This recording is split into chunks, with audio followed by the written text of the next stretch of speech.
Hey guys, welcome to another episode. And honestly, if we are to go back and say this is 1990 and you wake up to the news that KWS has received a donation worth maybe even 100 million, we would all be excited. Actually, we would be saying, you know, go KWS, yes, Kidole Sambusa, all those good things. We would praise this, right? But the year is 2025 and you're waking up to the news that a conservation foundation has actually donated 20 land cruisers, 1 truck, and 50 tents to the Kenya Wildlife Service. And you wonder, why, instead of Kenyans rejoicing, why is KWS, you know, facing backlash, regardless of all the PR articles that were written in legacy media? Let's get started because this is bound to be interesting. Well, as I said earlier, it's no news now that KWS has received a very huge donation, but Kenyans appear not to be convinced that this was just a donation to them. There are strings attached. And I have to say, things have really changed in how we view even the tourism industry in our country. Given that majority of us grew up and we were told that Kenya is a tourist destination, which it is, but now the questions have shifted to whose interest does this really serve, right? When you read books such as The Big Conservation Lie by Mordecai and Barria, when you go and cover stories around these conservancies, when you talk to people like Washington who are telling you how the rangers shot him because they thought that he was a poacher, when you listen to someone like Njogu who lost his eye to an elephant and he was never compensated, and he says that he was tortured by one of these conservancy owners, you wonder, why do we keep romanticizing?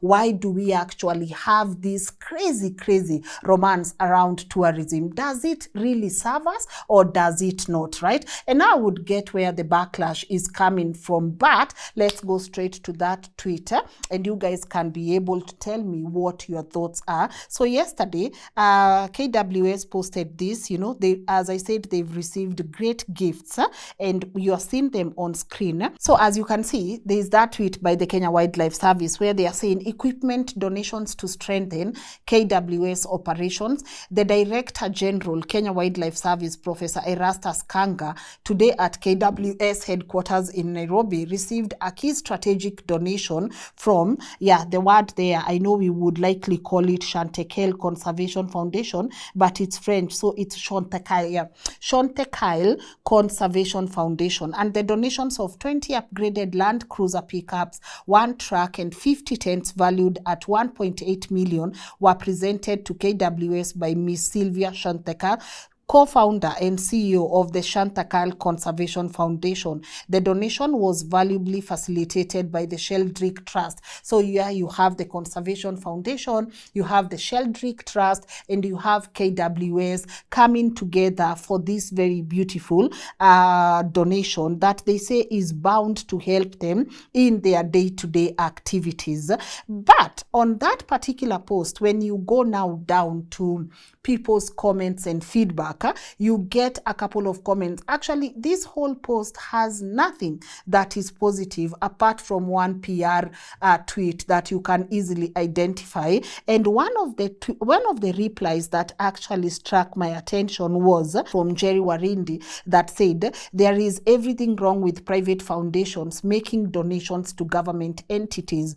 Worse still, when it's from the big conservation entities. This for sure is a way to influence public affairs. So let's take a closer look at who this Chantecaille Conservation Foundation is and why some of the fans of their makeup products, yes, this is actually a big makeup brand, Chantecaille. Leave the Chantecaille Conservation Foundation, which is actually a product of Chantecaille, but this Chantecaille is a very big makeup brand that is actually natural based. So you are looking at plants, you are looking at minerals such as mica, and we will take a look at this particular mineral, mica mineral, and where is found in Kenya, because now this gets you thinking, if This particular company now comes to Kenya and they say they source their mica. Mica is actually used in cosmetic. It's a mineral used in cosmetic products, the eyeshadows, the lipsticks, and also it's an anti-aging product. You apply it, you have wrinkles, the fine lines, it disguises that pretty well. So you are looking at this particular company, Chantecaille, right? This company, Chantecaille, has a Chantecaille Conservation Foundation, and they really care about animals. Like even if you go to their website, they say they don't even run tests. The makeup tests are not run on animals, and they have been very supportive of wildlife conservation, and also they've planted trees, you know, in partnership again with some of these the Sheldrick Trust, etc. They've planted 60,000 plus trees here in Kenya. So you are looking at this particular brand whose main source of income is the makeup brands that are natural based.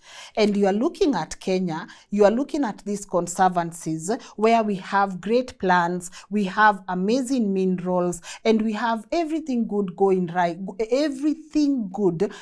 on in our country, right? But then you are looking at this particular company, Chantecaille, under its conservation foundation, donating trucks worth 230 plus million Kenya shillings. You are looking at them donating this to KWS, and then you ask yourself, so if one day they stop getting their minerals or getting that particular mineral mica from India, or whatever plants they use for their makeup brands, guys, you can check it out on their website, whatever brands they use, if they one day stop getting that and they come and they say, you know what, I think it's time we start getting this particular we start getting these particular resources or minerals and whatever it is that we use on our brands here in Kenya, what will KWS say?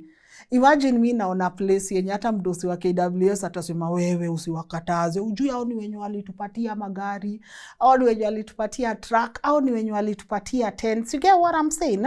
So why are we normalizing having government institutions receiving donations from persons of interest? Because if today if today India decides, you know what, you can't mine here anymore, what happens? They will look and they will be like, by the way, where do we have mica, this particular mineral? We have it in Isiolo, we have it in Savo, we have it in West Pokot, and we have it in Sultan Hamoud. And guys, and also in Taita Hills. And guys, what is the dominating factor here? What is the common denominator here? What is the common denominator in all these places? Conservancies, right? So you have great minerals in conservancies, and then you have a conservation foundation, a private one, donating to your government institution, and they also run a multi-million-dollar company, a makeup brand, where they use natural-based resources for these particular products. So what happens then, KWS? Are you saying you won't be compromised? Are you saying, you know, everything will go back to how it's supposed to be? They will go through the proper channels? And also remember, we are just recovering from that alleged information that we have a lot of minerals in these particular national parks or these conservancies. And guys, honestly, every time I get an opportunity to talk about conservancies, I want you to think of huge chunks of land, crazy chunks of land. Like if you are to use the Savo East Gate, right? So say you are coming from Mombasa, you want kutokea Manyani. So Manyani is past Voi. So you enter the park from the Savo East Gate, and you want to come out from Manyani Gate. Do you know how many kilometers those are? Those are over 100 kilometers. So we are talking about 2 to 3 hours, because of course the road is a bit bumpy. Again, as we said, roads there will always be bumpy because they are supposed to give the tourists a very good safari feel. So you're in that bumpy road and you're driving for 100 kilometers, and this side conservancy and this side conservancy. Now imagine that being owned by a private person. Even our drive from Savo East Gate to the Manyani Gate, unapitana na gari moja pekee. And remember, there's no network in some of these conservancies. So you can imagine how big these places are. And these places are owned by individuals. So do the maths and tell me, if, for example, today, hypothetically speaking, this Shontekile decides that we want to start mining mica in Kenya. If they enter a private conservancy, who is monitoring that?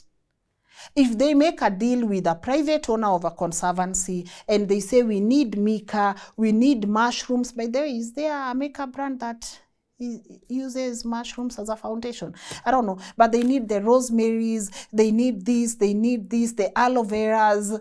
Tell me, who is going to monitor that? So KWS are receiving these donations because obviously there is shortage of trucks. So if we cannot even afford our own trucks, how are we going to afford the personnel to, look around these private conservancies and see if they are doing the right thing? You get why this is actually suspicious. But let's go on and read another comment here from this is Mordecai. Mordecai also said something. I wonder how many extrajudicial abductions and killings will be done using these vehicles. We want Brian Odhiambo. I want you to mark that name, Brian Odhiambo, because this is a conversation we are going to have on the platform very, very soon. But where would Mordecai says, how many extrajudicial abductions and killings will be done using these vehicles? This is not even this is alleged. There are so many cases where the KWS officials have mistreated people. They've used power. They've used these particular vehicles. They are armed. You have armed rangers who have now power in their hands, and there's no accountability.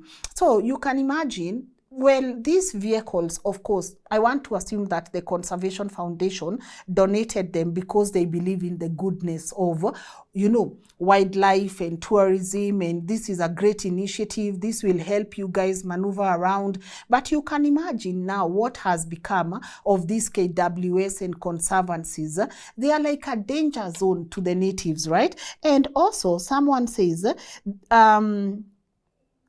ujinga kabisa, yani unapewa pesa imetolewa kwa nchi yenyu. Hii ujinga sijui itaisha lini, and it's high time we go South African way. This was Pokot Wakape.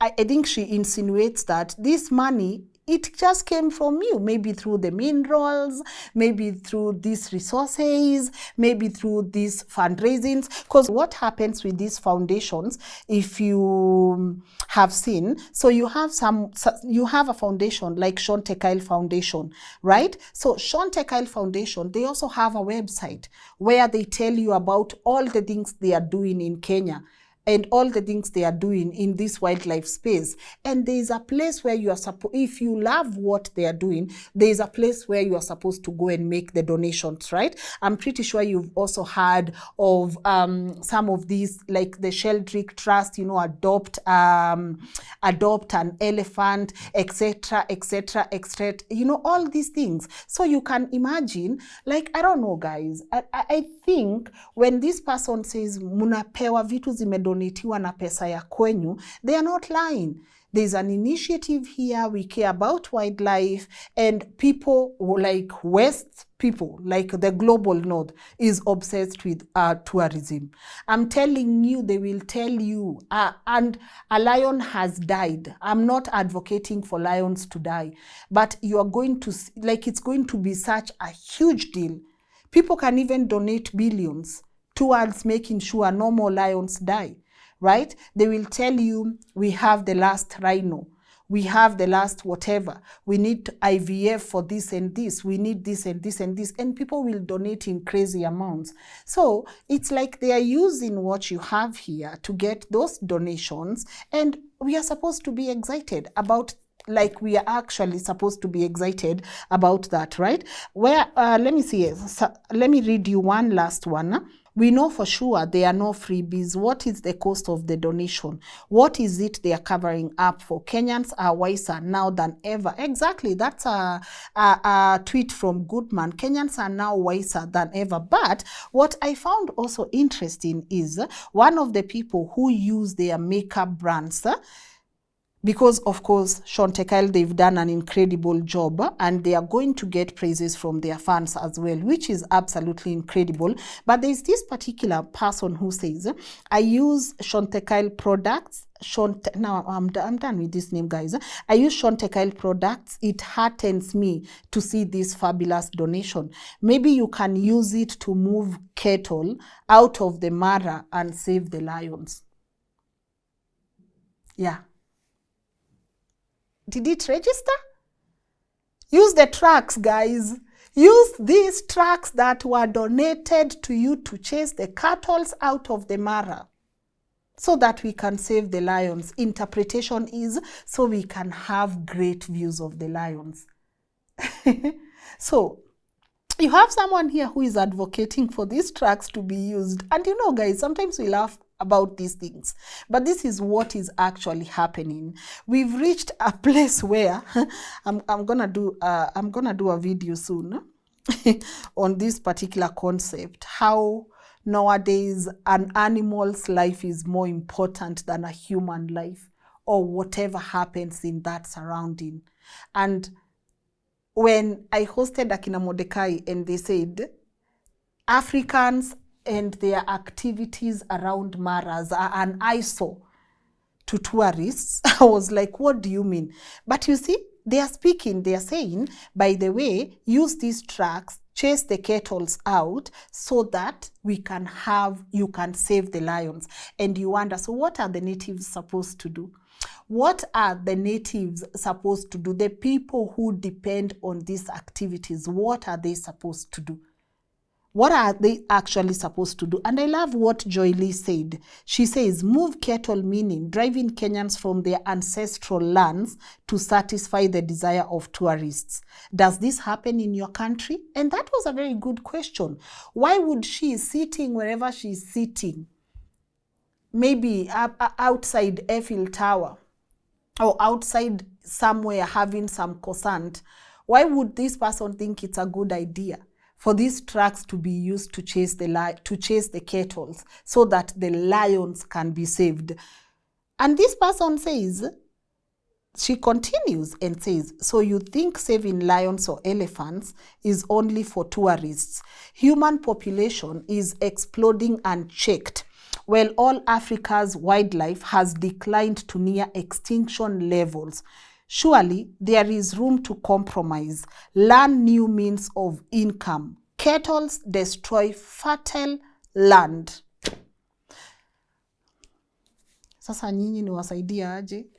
Munaambiwa learn new ways of income. So me, I'm going to tell my friend there. I'm going to tell my Maasai friends, whatever it is that you've been doing, whatever it is that you know to be true, whatever you know to be yours, to be ancestral, this is not working anymore. Change or perish. Have you seen how this narrative is being coined? How these people sit wherever they are sitting and they think they know what is good for Africa. They think they know what is good for your environment. They know what is good for your wildlife. They know what is good when it comes to income. Like, honestly, like, can you see how crazy this seems? That you have a whole person advocating for people who have practiced what they know to be true. To them, by the way, cattle is just an income. It's just a means of income. There is no connection. They don't understand the roots. But now they are telling you, change or perish. That's how they come. They come and convince you how cattle are polluting the environment. So mbona wana lion huko France? You know, Like uko karibu kuwaambia simkae uko basi tukue tunawatumia picha za lion. Because me, from where I'm looking at and from what people have said, our forefathers never had a problem coexisting with these animals. Why is it now an issue? Why are we listening to someone like Njogu telling us that elephant ilimtoa macho and there were no compensation, and as rangers they've been taught an animal comes first? Even if you think someone is a poacher, please don't go further. Shoot. The protection of this animal comes first. You know? Why are we because that's how we've been conditioned. We've been conditioned, by the way, to love animals more than we love each other. Forgetting we are also animals. Like, we've been conditioned that a lion, an elephant, why do they not care about feces? The hyenas. Like, see, I thought hyenas are also a good, like, it's a good view. Kasongo. Muga, wende umesema hivyo. You know? Like, how do these people think communities existed before these particular views?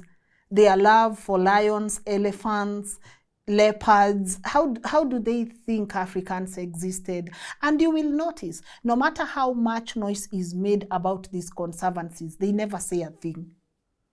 Right now, as we are busy having this conversation, they are busy thinking of the rhino corridor.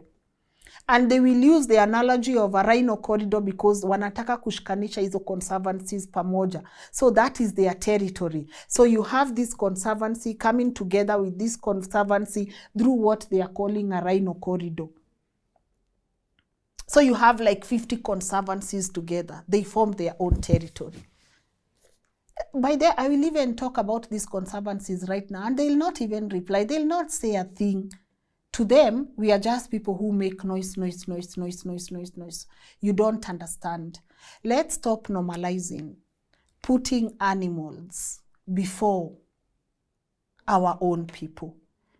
Let's stop normalizing this. Because you have someone seated somewhere in Paris telling you how you need to start thinking of another way of income. Last time we went to Laikipia, I had a conversation with this group of Maasais. And if you missed that episode, some of these Maasais, see, this is your land. It has been turned into a conservancy. It's a private conservancy, meaning restricted. But you know this is our land. And you need to pay 150 shillings per kettle per month to have it feed from that conservancy. Like, honestly. And then you have the British Army training in these conservancies and paying the owners of the... I will not stop repeating that story. But you need to stop training inside these private conservancies, and you need to start bringing that income to the members of the community. So you have the Batuk training there. And then, sinyi mlilipa pesa kuingia your conservancy. I hope you are seeing this. Like, I had this conversation live on ground. So nyi mmelipa ng'ombe wenyu wakule kwa hizi conservancies. Then a fire breaks because Batuk are training in these conservancies. And then when that fire breaks, guess what? You will not be compensated, but the owner of the conservancy will be compensated by the British government. And you guys will be left alone. This is your land, making money for another person. If you guys don't get angry enough about this, I don't know what else can. Like, we shouldn't be able to have people talk to us like this about our own country. As if these communities don't understand that this is our ancestral land. And you know that statement, by the way, Africa is our business. Like, Africa is actually our business. So whether tunataka tu kukaa hivi,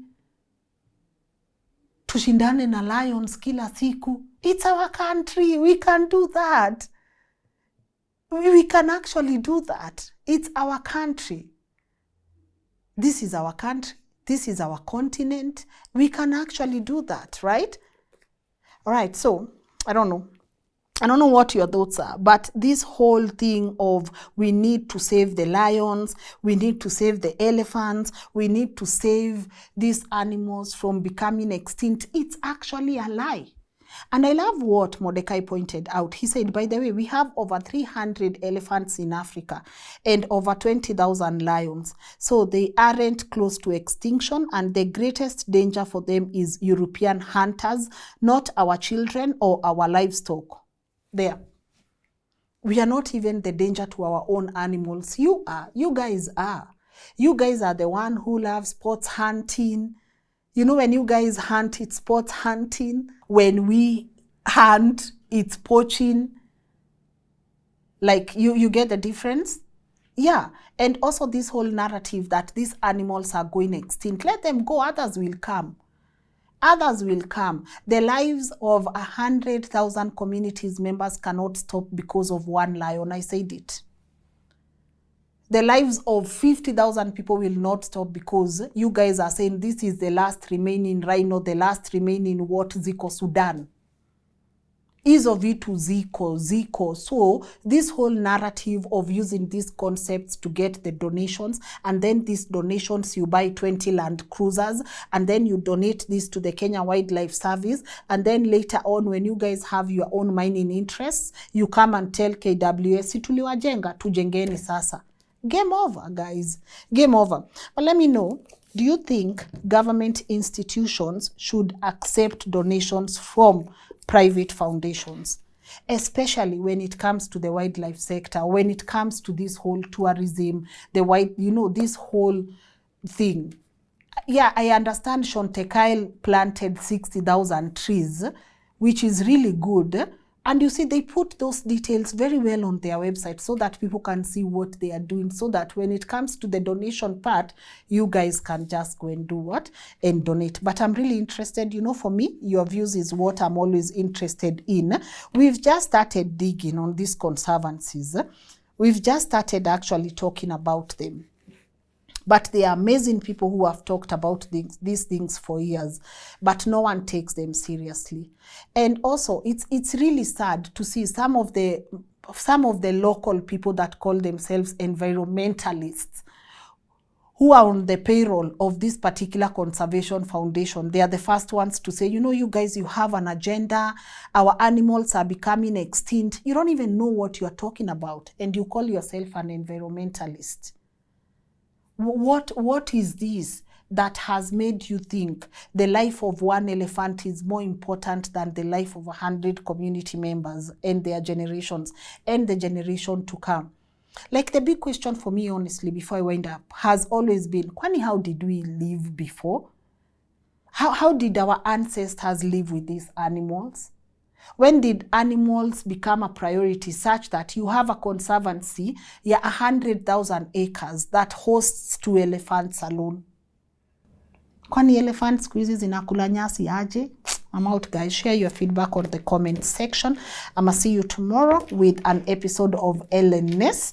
Probably what time? 10 a.m. thereabout, okay? Bye.